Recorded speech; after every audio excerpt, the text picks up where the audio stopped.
केंद्रीय कानून एवं न्याय मंत्री किरेन रिजिजू रविवार को भाजपा की विजय संकल्प रैली को संबोधित करने के लिए एक दिवसीय प्रवास पर ऊना पहुंचे। इस मौके पर उन्होंने सुबह के सत्र में हरोली विधानसभा क्षेत्र के लड़ेड़ी में भाजपा प्रत्याशी प्रोफेसर राजकुमार के समर्थन में जनसभा को संबोधित किया, जबकि दोपहर बाद जिला मुख्यालय के एमसी पार्क के समीप भाजपा प्रत्याशी सतपाल सिंह सत्ती के पक्ष में जनसभा को संबोधित किया। केंद्रीय कानून मंत्री किरेन रिजिजू का हरोली और ऊना पहुंचने पर भाजपा कार्यकर्ताओं द्वारा गर्मजोशी से स्वागत किया गया। वहीं जनसभाओं को संबोधित करते हुए किरेन रिजिजू ने भाजपा प्रत्याशियों के पक्ष में मतदान की अपील करते हुए केंद्र और प्रदेश की भाजपा सरकारों द्वारा करवाए गए विकास कार्यों का लेखा जोखा भी जनता के समक्ष रखा। इस दौरान पत्रकारों से बात करते हुए केंद्रीय मंत्री किरेन रिजिजू ने कांग्रेस के चुनावी मुद्दे महंगाई को लेकर केंद्र सरकार का पक्ष रखा। उन्होंने कहा कि कोविड-19 और वैश्विक स्तर पर युद्ध के कारण पैदा हुए हालातों के चलते विश्व के बड़े से बड़े देशों की अर्थव्यवस्था बुरी तरह डगमगा चुकी है। इन परिस्थितियों का असर भारत पर भी पड़ा, लेकिन इसके बावजूद केंद्र सरकार ने जहां तक संभव हो सका महंगाई पर लगाम लगाने का काम किया। उन्होंने कहा कि मुद्दा विहीन हो चुकी कांग्रेस पार्टी जिस महंगाई को लेकर चुनाव मैदान में उतर रही है, दरअसल कांग्रेस को उसी महंगाई पर विकट परिस्थितियों में लगाम कसने के लिए प्रधानमंत्री नरेंद्र मोदी का आभार व्यक्त करना चाहिए। देखिए, कांग्रेस के बातों को बहुत ज़्यादा गंभीरता से लेने का आवश्यकता इसलिए नहीं है कि वो तथ्य के आधार पर कुछ बात रखते नहीं हैं। हम लोग जब विपक्ष में थे, हम लोग जब पार्लियामेंट में मुद्दे उठाते थे, तो उस समय कांग्रेस का क्या रवैया था? उनका तो आम आदमी से कोई मतलब ही नहीं है।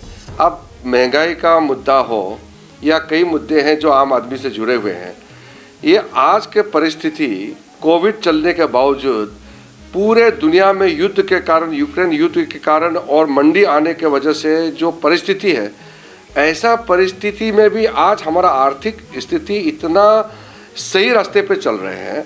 हमारे एक दो आइटम्स का जो दाम बढ़ने का जो ऊपर नीचे थोड़ा थोड़ा होता है, वो भी सब नियंत्रित में है। और सब जानते हैं, दुनिया मानते हैं कि सबका अर्थव्यवस्था बिगड़ चुके हैं। इंग्लैंड का बिगड़ चुके हैं, अमेरिका का बिगड़ चुके हैं, चीन स्लो डाउन हो चुके हैं, यूरोप क्राइसिस है, इटली में क्राइसिस है, फ्रांस में क्राइसिस है, दुनिया में क्राइसिस है। ऐसे समय में भी हिंदुस्तान का अर्थव्यवस्था स्थिर है, तो इसका जो लाभ पब्लिक को मिलना चाहिए वो मिल रहा है। तो ऐसा में नेतृत्व को, देश के प्रधानमंत्री को शाबाशी देने के बजाय, देश के प्रधानमंत्री के कार्य को सराहना करने के बजाय वो उसको मुद्दा बना रहे हैं, उल्टा बातें बोल रहे हैं।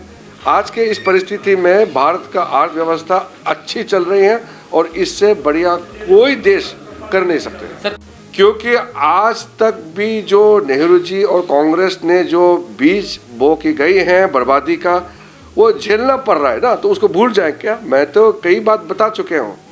हम तो आगे का सोचते हैं, लेकिन जो इतिहास भूल जाते हैं वो इतिहास लिख नहीं सकते हैं।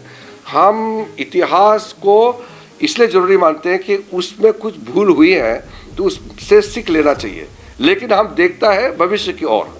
इसलिए कांग्रेस ने बार बार अतीत की बातें ना करो।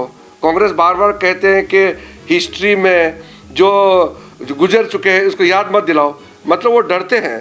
उन्होंने इतना गलतियां की कि उसके बारे में बात भी ना करो, याद भी ना करो। ये हम भूलने नहीं देंगे, लेकिन हम सोचते हैं दूर के। मोदी जी के नेतृत्व में आज भारत विश्व का भी नेतृत्व कर रहे हैं कई महीने में। ये तो हम नहीं कह रहे हैं, जो अमेरिका के राष्ट्रपति कहते हैं कि प्रधानमंत्री मोदी जी ने सही कहा। फ्रांस के राष्ट्रपति पुतिन, बड़े बड़े राष्ट्रों के अध्यक्षों को, वहाँ का प्रधानमंत्री, राष्ट्रपतियों ने कहा कि मोदी जी का, भारत के प्रधानमंत्री नरेंद्र मोदी का जो भी कहना है, जो सोच है, वही सही है और उस दिशा में विश्व को चलना चाहिए। ये मैं नहीं कह रहा हूँ ना, ये तो विश्व के नेता कह रहे हैं। तो इस चीज़ को क्या कांग्रेस पार्टी फक्र महसूस नहीं होते क्या?